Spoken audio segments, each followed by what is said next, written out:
Oh yeah, we're back at it yet again with the stock market weekly recap. Pretty exciting one, you know what I'm saying? This is a good week for us. We've had a pretty good week in the market, and I can't deny it.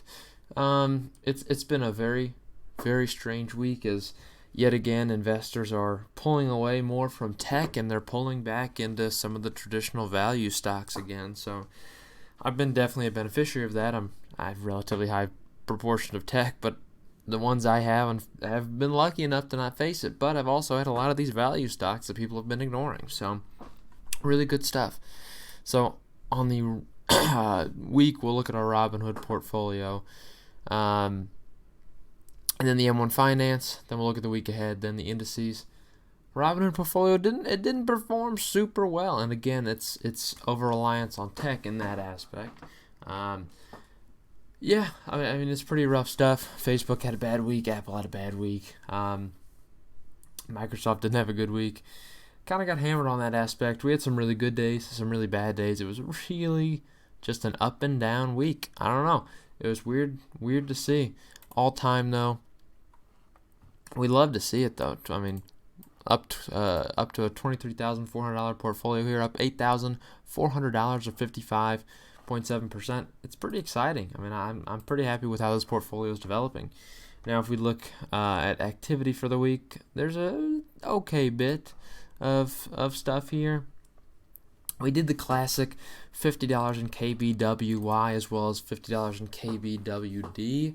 Again, these are monthly dividend generators that really, it's nice because the way I have it set up here, it pretty well will reinvest after 3 months. They pay monthly. After a quarter, pretty much it adds another total share. And we keep, I mean, my goal is here, years down the road, is this just continues to snowball into a larger dividend every month. That's my focus. We had the Global X Super Dividend Fund, DIV. Nothing crazy there. I own 10.9 shares, but it reinvested $1.09 for 0.06. So good there. And Apple also paid a dividend, $4.31, got reinvested for 0.036 shares. And Realty Income O also is paying a dividend, which didn't quite get reinvested yet, but it's a $5.02 dividend. You'll see it reinvested next week. M1 Finance. We had a better week in this one, thankfully, because, well, it's a little bit less tech heavy. So you see a little bit better of a week. And we performed pretty well there. So 4.4% up on the week, market gain of $659, up to over $16,000 again. I love to see that. If we look all time, this is what we also love to see. All time up 64.28, 2,680 market gain and 528 in earned dividends. On the week, we earned $17 in dividends, which is pretty nice as well. The holdings themselves were up again, $2,982 on these positions, or 22.83. So really good stuff there. I like to see that for a portfolio that's been here for 2 years only for me, about 2.5 now, I guess. Activity for the week. Classic, nothing too crazy, just my morning buy, which all went into IBM because I'm building up that position. We had Apple paid $2.40, Main Street Capital pay $2.36, and Realty Income pay $1.85. So nothing super crazy in that aspect either. But overall, we take those. Pretty good week for us, not gonna lie. The smart portfolio here, we look at the upcoming week for us. Get out of here, lady, in the bottom right. Okay, I'm taken. That's the thing, I'm taken. So we're going to look for the week of the 16th. Obviously, that's what's coming up. On the 17th, we've got, well, a little thing called Target, baby. Target's ex-dividend date is on the 17th. Walmart, which is not on here because it's not on this Robinhood portfolio, but it is my largest position, is reporting earnings Wednesday or Tuesday prior to open. Home Depot reports earnings, Kohl's reports earnings, and Neo reports earnings as well. So Tuesday should be a pretty big day for me. Try to make as many videos that day as I can because there's some big companies reporting. Microsoft as an ex-dividend date on the 18th, and then Target reports earnings on the 18th as well. Analog Devices the next week prior to that. So, I mean, there's some good ones next week. I'm pretty excited about this upcoming week. It's pretty big for me. Somewhat towards the end of like the main big company earnings, so need to mention that as well. Let's see how the indices performed.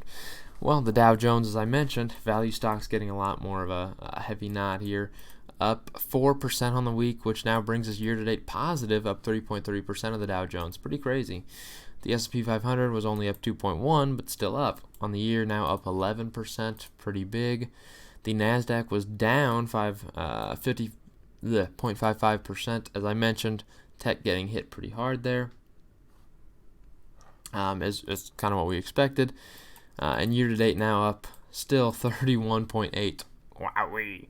And I think a lot of these tech companies that are getting pulled out of are still going to be benefiting regardless because, again, we have second wave of lockdowns coming up. So I think they're going to go right back to just booming again.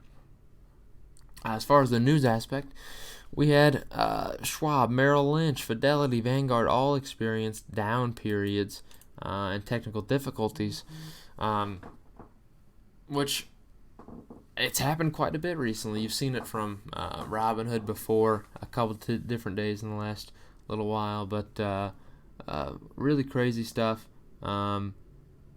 Volatility's been very, very crazy in the market. This is entirely due to increased volatility, and that is why you've seen a dip. This graph here pretty much just shows, Discord is really where they'd be talking about this kind of stuff. Discord, probably they're talking about stock talking Discord, so that's my assumption. And you see all the major indices there, all the major brokerages also saw a big bump as well. So again, just a lot of volatility this week, and it's going to continue to be extremely volatile the next few weeks, just so you know. The PlayStation 5 launched, as well as the Xbox Series X.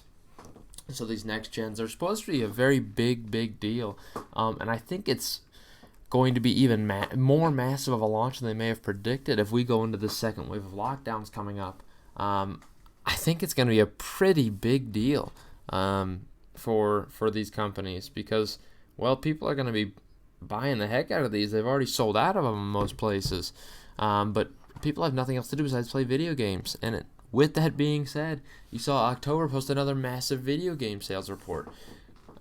Sales growing 14%, and this is prior to the new consoles, which is pretty crazy. All categories saw a boost. Hardware spending rose 41%. The other our Nintendo Switch performing super well yet again. Accessories up 23%. Year-to-date hardware spending's up 23% as well.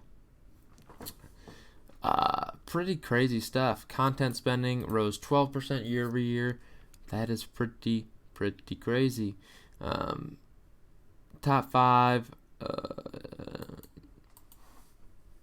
We see FIFA 21 took top spot. Madden 21 after that. Garbage games, by the way, the same game every year. Watch Dogs number 3, NHL 21 number 4.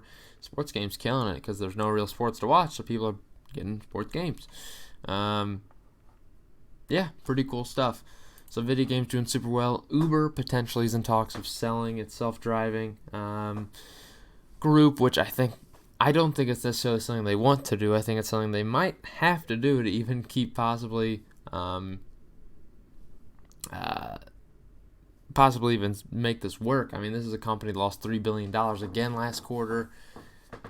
I feel like this is something they may be doing simply to get capital off of it. I don't think they can afford to have this as an investment anymore. So that's kind of my thinking on the matter.